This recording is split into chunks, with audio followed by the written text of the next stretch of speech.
Today we are going to react to the live performance of Pharita's solo cover, singing the song, What Other People Say, by Demi Lovato.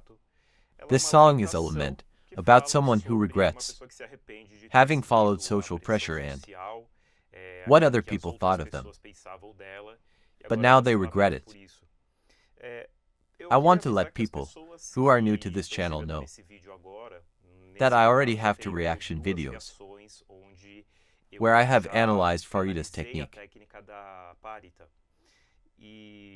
And I'd like you to pause this video and go watch those first reactions, and even my latest video about their first concert, the debut concert, in Seoul, because those who have been following me know that, to me, Pharita is the singer with the most potential, and the one whose tone I personally like the most. Although this idea of potential is also my personal opinion, but still, I highlight both the positives and the negatives, strengths and weaknesses, which I always call small flaws or points that need improvement. That's how I analyze every singer. I started this channel because I discovered, as I mentioned in the previous video, this channel came about because I started listening to K-pop almost 2 years ago, a year and a half ago, and I liked some things about it. I enjoy everything that gives me a nostalgia for the 90s and 2000s. And I am not a fan of any K-pop group. The only group I am a fan of, but they are J-pop, is XG. And I started this channel precisely because XG did an international tour last year. And I was amazed by what the girls delivered, but especially Chiza from XG, who is one of the soloists. What she did was spectacular, and I simply couldn't resist. I already had the idea of starting a channel to do my musical analyses. But what Chiza did during that tour simply pushed me to start it. It gave me the courage to find time I didn't have to do this. That's why I created this channel, but I share my perspective. As a classical music singer with 20 years of experience, I've been inactive since 2020, mid-2020, due to professional reasons and because of everything we went through. So I ended up stepping away from music, but I had 20 years of experience until then. I was also a conductor, and I also have experience as a singer, a bass. I am someone with a background, a 36-year-old who was born in the 80s and grew up with the sounds of the 80s, 90s, and early 2000s. Then I stopped listening to pop music for some time, and I got back into it a few years ago. In 2018 or 2019, I started listening to pop music again. Rock has always been with me. I've been a rock and metal fan since childhood, so that's the perspective I bring here. It's my perception, based on this background, especially my background in classical music and opera singing. According to my vocal training, there are countless vocal training methods, even within the pop singing world, which is widely used by K-pop groups and pop singers around the world. So my perspective is very different. If you look at other coaches, singers, pop, classical music as well, or take a drummer, a guitarist, they will all have a different perspective on what that singer or group is presenting on stage, in a music video, etc. I, for example, don't like analyzing music videos on this channel. I prefer live performances, especially those recorded on a phone, where we can truly capture what the singer is actually delivering on stage, their real technique, despite the audio limitations of these cameras. But if you check the history of this channel, I don't react to music videos. The only ones I plan to react to are from my favorite group, XG. But it's just a perspective. I don't want to impose any truths here. It's just my view, what I believe adds value. It's something I enjoy doing. I did this back when I was a maestro and Now I do it because I love this music. I really like Asian music, pop, rock, and especially Asian metal. Rock and metal from Asia, which I'm slowly introducing on this channel.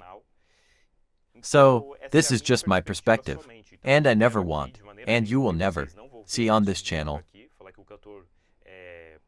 Me saying that a singer is bad, doesn't know how to sing, comparing them to another to put them down, or saying they don't know what they're doing, etc. Not at all. You can check all the videos on the channel. I always point out what was done well, what wasn't, and why that might be. So, it's a perspective, and I think the explanations help everyone see things more clearly. Sorry for the long introduction, but many new people arrive and don't understand the concept. So, after this long introduction, let's see what Pharita delivered live. Right?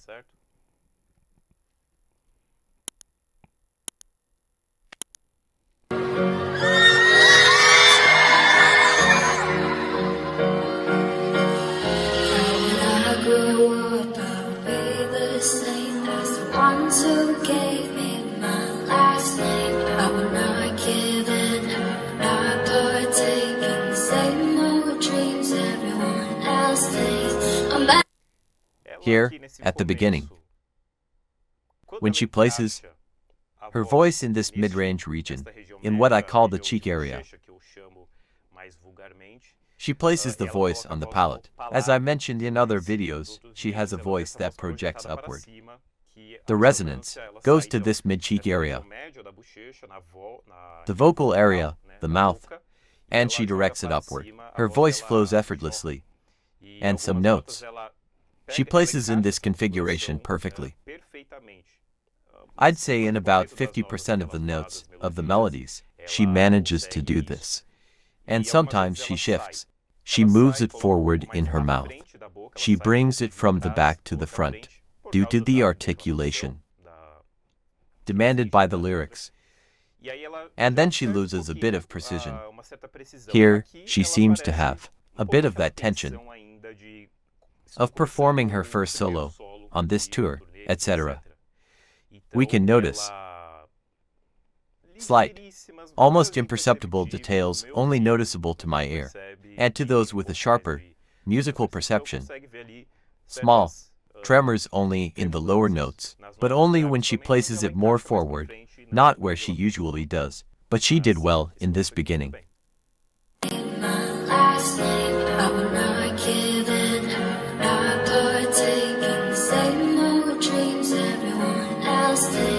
I'm better than that. I'm better than that. I'm living my life so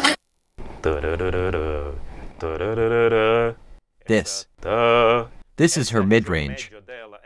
She rounds her voice, and this is her perfect projection. It's on the note, in this mid to low range, but especially here in the mid-range. This is her most beautiful timbre. I even get chills listening to it, because I think it's beautiful. When Rema nails it, it's beautiful too. Rora, Chiquita, all of them. But with Pharita, there's a tone that is sweet and velvety. There's no metallic quality or nasalization, none at all. It's a timbre that commies with volume. It sounds beautiful, and here, starting the chorus, it's perfect. I'm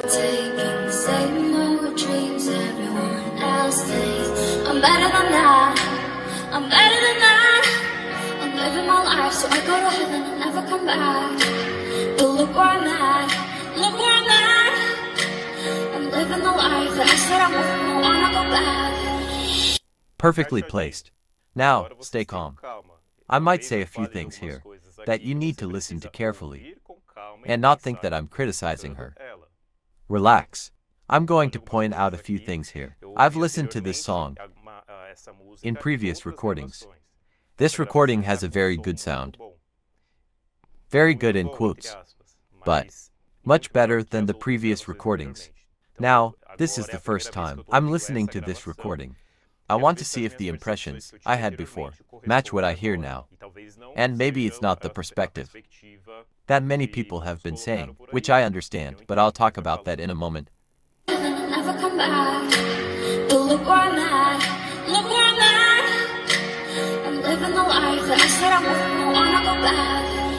I used to call my mom every Sunday, so she knew her love wasn't far away. Now I'm all messed up, I'm LA, 'cause I can work out what other people say. Okay, so, did you notice what I said about how she places the syllable in that mid-range projection? She places the voice in the palette in that way.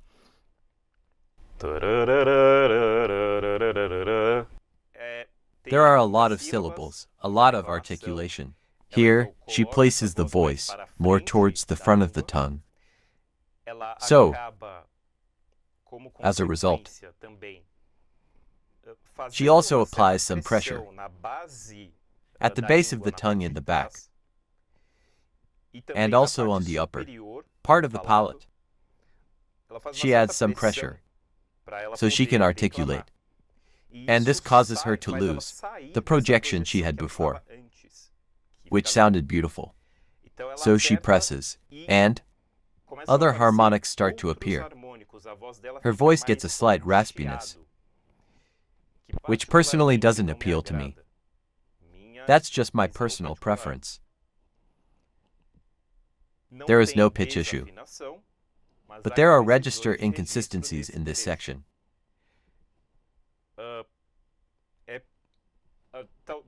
The final result, what everyone noticed, is that it sounds beautiful, amazing, and yes, it does. Here, I'm speaking from the technical perception of a bass, as I mentioned in the beginning, right? So, within what she is already capable of adjusting, and what she already does in the mid and lower range, as I mentioned in the concert video, in the first video, she still can't bring this level of vocal placement to her high notes. If she manages to, she will be a new Demi Lovato. Mark my words, she become another star. She will be the next Remy.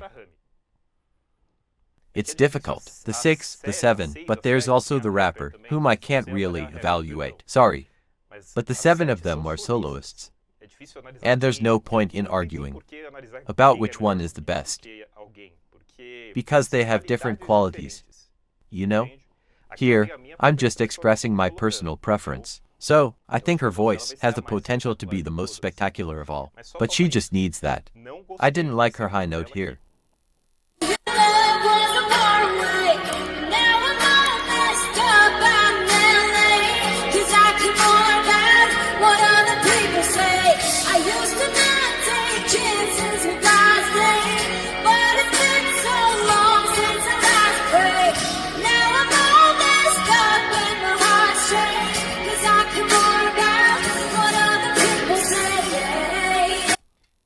Yes, honestly, I still stand by my opinion.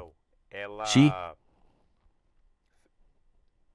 consistently stayed in this higher resonance area. It's not even that high for her, in terms of pitch. She is in a head voice register. She is probably already trying to open a belting, since she has that technique.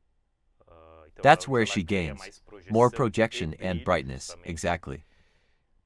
But everything I mentioned earlier happens in this area, her throat. So, it's in tune, and it makes sense, within the interpretation of this song, that she uses this full register of hers, instead of going for a softer, more delicate voice. It does make sense, because the song is about lamentation, pain, due to an entire past in which the person denied themselves to meet the world's expectations. So, it's painful for them. So, it makes sense that this chorus is the peak, the climax, and she is at the height of her emotions, which, in this case, is an emotion of sadness, anger, and true lamentation. So, it's perfect. She is in tune, as I said. Everything is right. It's purely a matter of technical interpretation, with a bit of my personal taste, but also because I see her potential in high notes. It's about aligning the register with the resonance she already has in the mid and low range, because then she will have a vocal quality That is insane, absurd. But everything is exactly how it should be. As I said in the other video, everything is normal. And by the way, no, let me play the song a bit more, and then I'll say something else.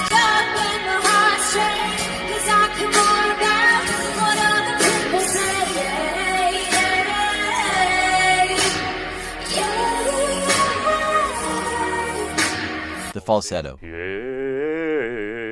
Here, she used falsetto with delicacy, and it's a melisma. She sustains a single vowel while doing a whole flourish of notes in this part.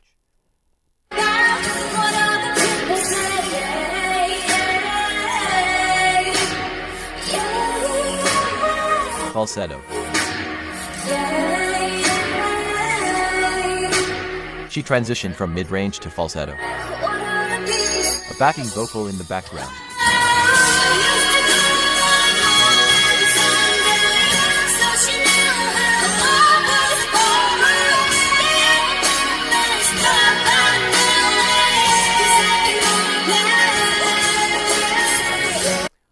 At the attack of the first note, in that pitch she reached, she went off pitch.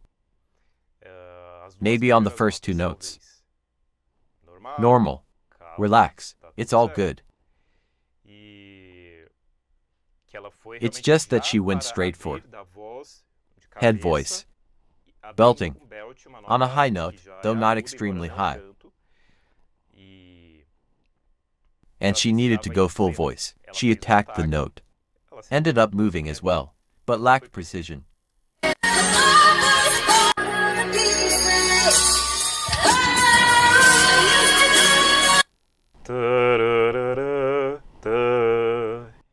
It didn't land. It's the kind of off-pitch moment where you notice a half step. Just within a half step, she aimed here but landed there. One whole step here, then half step lower. She is either here or there, constantly oscillating. So it wasn't precise. And this is also related to her vocal placement, because she got a bit lost in the moment. Where do I attack? Where do I open? Can I place it in the palette? Or do I stay in mid-range? Because she places that note up there when she wants to, in that palette projection. And she was in mid-range here. And what I was going to say before is, I have this issue. This issue here, of creating too much pressure in the back and getting all these overtones I don't want. I have it, so I know exactly what's happening there. The thing is, in classical music, the goal is to keep the voice as uniform as possible, while maximizing vocal projection with a consistent tone. So, within this musical style, we don't have variations in tone. This shift, for example, into a nasal tone, breathy voice, or a velvety tone, that's something popular music does, but not in classical singing. In classical music, there is always uniformity. Even though registers and resonance areas change, the voice remains consistently uniform. In this case, in popular music, it's a different approach. But I personally have this issue. And in classical singing technique, we also use this projection, particularly in covering the voice. This is what we call covered voice. So we always place the sound in the palette, from the lowest note to the highest. It's always there.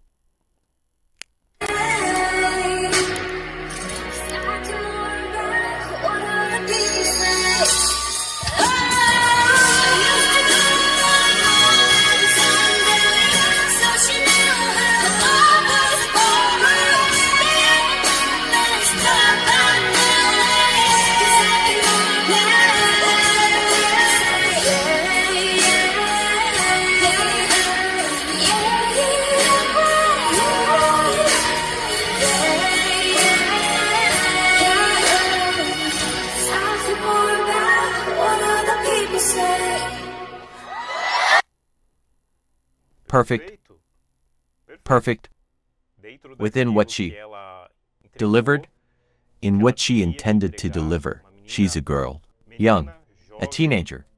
It's the first of an international tour in a live show. after already performing dances in the first half, even. I don't know if this is the first or second show in this camera's footage. I didn't check that. But I think it's from the first one. In any case, everything is in tune. She hit most of the projections, etc. And perfect. All of these things I mentioned are details that 95% of people, or more, won't even notice. But they make a big difference, especially if she wants to bring more interpretative richness to the song she's performing. And so, I heard she got praised. I think by Demi Lovato's composer. And of course, he understands pop music way more than I do. I'm just giving my perspective on a flaw, but only for this high register, where she could do it differently, as I described here. So, in no way am I saying. I saw the comments on the previous video, some say I'm teaching, etc. But no, that's not it. It's just a perspective, and I think it can contribute as a different viewpoint from what they present on stage. Because there's a lot of quality. And many times, people end up criticizing and psychologically destroying many idols because they don't understand certain peculiarities and demands of singing.